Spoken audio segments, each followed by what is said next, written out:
राज्यामधील शेतकऱ्यांना सरसकट कर्जमाफी द्यावी या मागणीसाठी राष्ट्रवादी काँग्रेस शरद पवार गटाचे आमदार रोहित पवार यांनी पंढरपूर इथे अन्नदात्यासाठी अन्न त्याग आंदोलन सुरू केलं। या आंदोलनामध्ये शेतकरी मोठ्या संख्येने सहभागी झाले होते। राज्य सरकारने तातडीने सरसकट कर्जमाफी जाहीर करावी अशी प्रमुख मागणी या आंदोलनातून करण्यात येते। मात्र पवारांच्या या आंदोलनावर राज्य सरकारमधील मंत्र्यांनी टीका केलेली आहे।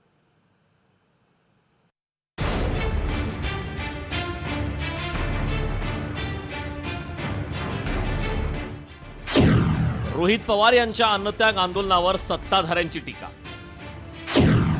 तातडीने सरसकट कर्जमाफी जाहीर करण्याची मागणी।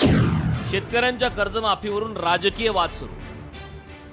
आमदार रोहित पवार यांनी शेतकऱ्यांसाठी अन्नत्याग आंदोलन करून सरकारने केलेल्या कर्जमाफीच्या मुद्द्यावर सरकारवरच आरोप केले। राज्य सरकारने शेतकऱ्यांची फसवणूक केली असून त्यांना सरसकट कर्जमाफी देण्याची मागणी पवार यांनी लावून धरली।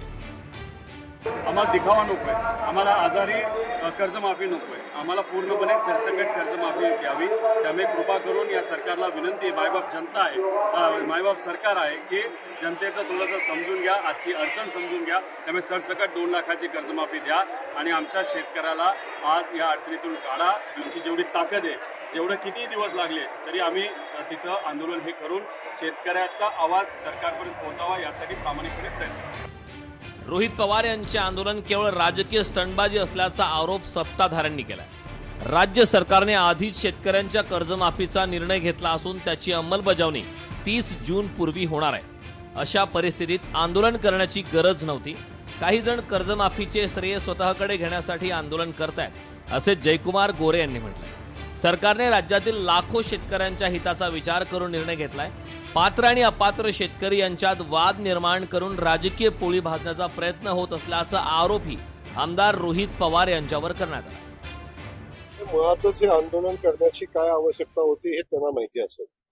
निव्वळ राजकीय, निव्वळ स्टंट, निव्वळ मी काहीतरी करतो हे दाखवण्यासाठी केलेला प्रयोग आहे। कारण सरकारनं कर्जमाफी जाहीर केलेली आहे।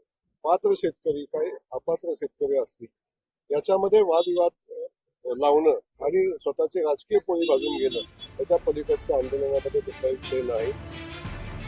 उदय सामंत यांनी आंदोलनावर प्रश्नचिन्ह उपस्थित केले। सुमारे 50 लाख शेतकऱ्यांची कर्जमाफी करण्यात आली। कर्जमाफीचा निर्णय झाल्यानंतर आंदोलन करण्यात कोणताही अर्थ नाही। जर आंदोलन करायचेच होते तर निर्णय घेण्यापूर्वी केले असते तर त्याला काही अर्थ होता असं उदय सामंत यांनी म्हटलं। तसेच कर्जमाफीच्या श्रेयासाठी आंदोलन करू नये असे सांगत त्यांनी पात्र शेतकऱ्यांना कोणतीही अडचण येऊ नये यासाठी महाराष्ट्र सरकार आवश्यक ती काळजी घेणार असल्याचं आश्वासन त्यांनी दिलं। 50 लाखपेक्षा जास्त शेतकऱ्यांना कर्जमाफी झालेली आहे। आचारसंहितेमुळे आम्हाला जाहीररित्या हे सांगता येत नाहीये। पण आता जर कर्जमाफी झालेली आहे, 50,000पर्यंत सानुग्रह अनुदान मी देतोय, आंदोलन कोणासारखं केलं पाहिजे? राजाभाऊ सारखं केलं पाहिजे। आता कर्जमाफी झाल्यानंतर आंदोलन करण्यात काय अर्थ आहे? आज आमचे विधान परिषदेचे उमेदवार हे फक्त उमेदवार नाहीत, त्यांनी शेतकऱ्यांसाठी देखील हालअपेष्टा सहन केलेल्या आहेत, त्यांनी सर्वसामान्य माणसांसाठी देखील हालअपेष्टा सहन केलेल्या आहेत। अशा पद्धतीचे आंदोलन लागतात। रोहित पवार यांच्या आंदोलनामुळे राज्यातील कर्जमाफीचा मुद्दा पुन्हा एकदा चर्चेत आलाय।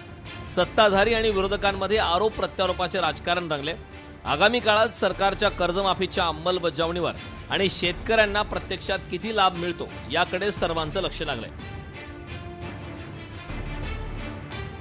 अभिराज उबाळेसह वसीम अत्तार, लोकशाही मराठी, सोलापूर।